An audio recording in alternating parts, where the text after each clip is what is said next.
اللہ الرحمن الرحیم اللہم صلی علی محمد وعلی محمد۔ مومنین کرام، بارگاہ امیر کائنات علی ابن ابی طالب سے مغیث الحسن نجفی حاضر خدمت ہوں۔ آج ایک اہم ترین ٹاپک لے کے حاضر خدمت ہوا ہوں، جس کو متع کہتے ہیں یا زواج مؤقت کہتے ہیں، یعنی کہ محدود وقت کے لیے شادی کہتے ہیں۔ تو اس سے پہلے تھوڑا سا ذکر کرتا چلوں کہ آل محمد کے چاہنے والوں کو تنگ کیا جاتا ہے، ذلیل کرنے کی کوشش کی جاتی ہے، غلط اعتراضات۔ تو یہاں پہلی بات یہ کہتا چلوں کہ جو بھی دین ہم نے لیا ہے یا محمد و آل محمد سے لیا ہے یا قرآن سے لیا ہے، قرآن اور اہل بیت سے ہٹ کے کوئی چیز نہیں لی ہم نے، اور یہی رسول کا فرمان ہے کہ دو چیزیں چھوڑ کے جا رہا ہوں، قرآن و اہل بیت، اور انہی سے ہم نے سب کچھ لیا ہے۔ تو جو ہم پر اعتراض کرتا ہے وہ اہل بیت پر اور قرآن پر اعتراض کرتا ہے۔ تو اہل بیت کے چاہنے والوں کو دو دشمنوں کا سامنا ہے، ایک وہ ہیں جو ڈائریکٹ اہل بیت اور ان کے چاہنے والوں کو ٹارگٹ کرتے ہیں، اور ایک وہ دشمن ہے جو ہمارے درمیان بھی آ چکا ہے، جو ہمیں لڑانا چاہتا ہے، حتیٰ کہ مولا امیر کائنات پہ ہمیں لڑانے کی کوشش کر رہا ہے۔ تو پھر مومنین سے یعنی بہت افسردہ لہجے میں کہنے کی کوشش کرتا ہوں کہ خدا کا واسطہ ہے، اہل بیت کا واسطہ ہے، آپس میں اتحاد رکھیں، اپنی صفوں میں اتحاد رکھیں، تاکہ ہم ہر قسم کے دشمن سے کو فیس کرنے کی طاقت رکھتے ہوں۔ تو ہم اہل بیت کے چاہنے والے ہیں، ہم اہل بیت کے نام پہ لڑیں نہیں، اہل بیت کے نام پہ متحد ہوں۔ تو آج ہم ذکر کریں گے کہ متع کیا ہے اور متع کے احکامات کیا ہیں۔ قرآن کریم کی آیت ہے سورۃ نساء کی، فَمَا اسْتَمْتَعْتُمْ بِهِ مِنْهُنَّ فَآتُوهُنَّ أُجُورَهُنَّ۔ متع کے بارے میں آیت آئی ہے سورۃ نساء آیت نمبر 24۔ جو بھی انسان تحقیق کا دروازہ کھلا ہوا ہے، تحقیق کی دعوت دیتے ہیں ہر شخص کو، اعتراض نہ کریں، تحقیق کریں۔ قرآن کی آیت یہ ہے کہ جب آپ یعنی رسول کریم نے بھی اصحاب کو کہا کہ آپ نکاح دائمی نہیں کر سکتے، آپ کی مجبوری ہے، تو آپ مؤقتاً کسی کے ساتھ نکاح کریں اور ان کو حق مہر دیں، ان کی اجرت دیں۔ تو یہ ہے نکاح متع کے بارے میں آیت۔ اس طرح امیر کائنات علی ابن ابی طالب نے فرمایا، کاش وہ شخص جرأت نہ کرتا متع ختم کرنے کی، تو آنے والی نسلوں تک کبھی بھی زنا نہ پھیلتا، زنا کا نام و نشان بھی نہ ہوتا۔ تو آج کل کا دور تو ویسے بھی فحاشی میں بہت آگے چلا گیا ہے، نیٹ کا دور ہے، بہت مصیبتیں پھیل گئی ہیں، تو آج تو زنا عام ہو چکا ہے۔ اگر امیر کائنات کے فرمان پر اور اہل بیت کے فرمان پر عمل کیا جاتا اور قرآن کو دیکھا جاتا، قرآن کی واضح ترین آیت ہے، تو آج زنا نہ ہوتا۔ متع زنا نہیں ہے، متع میں عدت ہے، عدت گزارنی ہوتی ہے خاتون کو۔ باقی نکاح کی شرائط ہے متع میں، ایک چھوٹا نکاح ہے لیکن شرائط اس میں وہی ہیں، صیغہ بھی پڑھا جاتا ہے، حق مہر بھی دیا جاتا ہے، عدت بھی گزاری جاتی ہے۔ جو غلط اعتراض کرتے ہیں کہ ایک خاتون مختلف مردوں سے متع ایک ٹائم کرتی ہے، ایسا نہیں ہے، یہ کنسیپٹ بالکل غلط ہے۔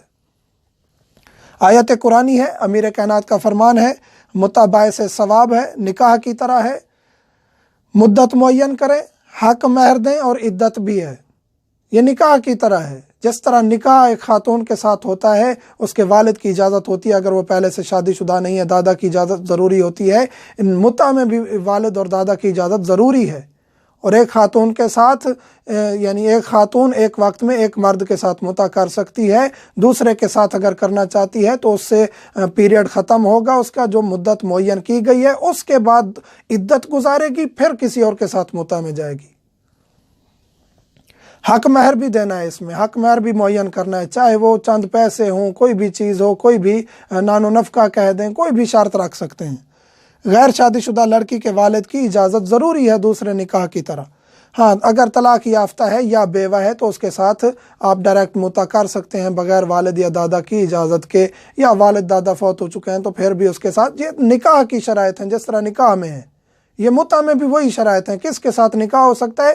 اسی خاتون کے ساتھ متع ہو سکتا ہے۔ یہ نعوذ باللہ من ذالک غلط الزامات ہیں کہ یہ جو ہے نا ایک خاتون مختلف مردوں کے ساتھ متع کرتی رہتی ہے، ایسا نہیں ہے، یہ زنا ہے، یہ زنا ہے، متع نہیں ہے یہ کہ ایک خاتون مختلف مردوں کے ساتھ ایک ہی وقت میں متع کرتی رہے، ایسا نہیں ہے۔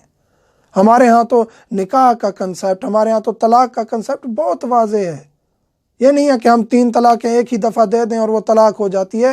فقہ جعفریہ میں طلاق کا کنسیپٹ بھی بہت مشکل ہے، پروسیس ہے طلاق کا، عدالت سے جا کے طلاق لے لے خاتون طلاق ہو جاتی ہے۔ ہمارے ہاں ایسا نہیں ہے، یہ ہم دعوت دے رہے ہیں فکر کی کہ جو اعتراض کرتے ہیں ان کو چاہیے کہ اعتراض کرنے کی بجائے تھوڑا سا اسٹڈی کریں کہ کن اصحاب نے متع کیا، کن لوگوں نے متع کیا، عبداللہ بن زبیر نے کس کے ساتھ متع کیا۔ یہ ہم فکر دے رہے ہیں، ایک سوچ دے رہے ہیں کہ متع ختم نہیں ہوا، آیت بھی موجود ہے، روایات بھی موجود ہیں، حدیثیں بھی موجود ہیں، یہ ایک نکاح کی طرح ہے۔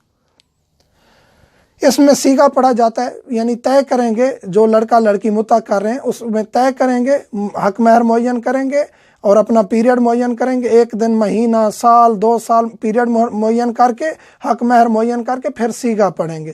لڑکی صیغہ پڑھے گی اتزوج معک بمہر المعلوم، مرد کہے گا قبلت، یا مرد کہے گا اتزوج معک بمہر المعلوم، یا اتزوجک بمہر المعلوم، لڑکی کہے گی قبلت۔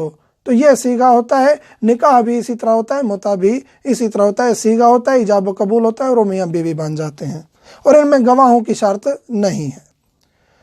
اور اس میں یہ شرط ضرور طے کریں گے کہ ان کی لیمٹس کتنی ہے قریب آنے کی۔ یہ ضروری نہیں ہے کہ متع کیا ہے تو وہ مباشرت بھی کریں ایک دوسرے کے ساتھ، یہ ضروری نہیں ہے۔ کلیگ ہیں، ایک آفس میں، ایک ہاسٹل میں اکٹھے رہنا چاہتے ہیں، یونیورسٹی ہے، کالج ہے، چاہے جائے کہ وہ گناہ گار ہوں، ایک دوسرے کے ساتھ بیٹھ کے یا ایک دوسرے کے ساتھ رومانس گفتگو کر کے، رومانوی گفتگو کر کے، تو ان کے لیے یہ دروازہ کھلا ہوا ہے کہ اگر مثلا لڑکی کنواری ہے تو والد کی اجازت ضروری ہے، نہیں تو مثلا کہ بیوہ ہے، طلاق یافتہ ہے، آزاد ہے، یعنی اپنے امور میں وہ خود مختار ہے، تو اس کے لیے یہ ہے کہ وہ بغیر کسی والد کی اجازت کے، والد یا دادا کی اجازت کے، وہ متع کر سکتی ہے۔ یہ نکاح کی شرائط ہے، نکاح میں بھی اسی طرح ہے، یعنی نکاح وہ لڑکی کر سکتی ہے جس کا باپ دادا نہیں ہے، یا وہ طلاق یافتہ ہے یا بیوہ ہے تو اپنی مرضی سے کر سکتی ہے۔ اسی طرح متع بھی، یعنی جو شرائط نکاح کی ہیں وہی شرائط متع کی ہیں لڑکی کے لیے۔ یہ نہیں ہے کہ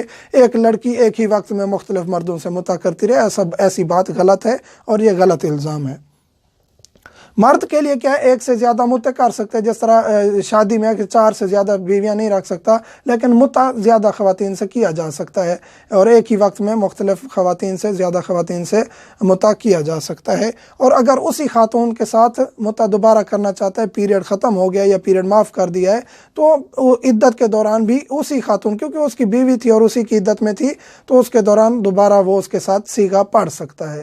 تو یہ تھے متع کے احکام۔ متع میں 2-3 کنسیپٹ بہت ضروری ہیں، ریپیٹ کر دیتا ہوں۔ پہلی بات یہ ہے کہ یہ ثابت ہے شریعت میں، یہ ختم نہیں ہوا، آج بھی باقی ہے، متع کیا جا سکتا ہے۔ لڑکی کی وہی شرائط ہیں جو کہ نکاح میں ہیں، والد کی اجازت ضروری ہے، اور اس کے بعد وہ میاں بیوی بن جاتے ہیں، اور وہی خاتون ایک مرد کے علاوہ دوسرے مردوں کے ساتھ ایک ہی وقت میں متع نہیں کر سکتی، اور یہ زنا والا کنسیپٹ غلط ہے، یہ بھی نکاح کی طرح ہے، اور اللہ اور اس کے رسول نے یہ دیا ہے ہمیں، ہم کیونکہ اہل بیت کو چاہنے والے ہیں، قرآن اور اہل بیت سے ہم نے لیا ہے درس، کسی اور سے نہیں لیا۔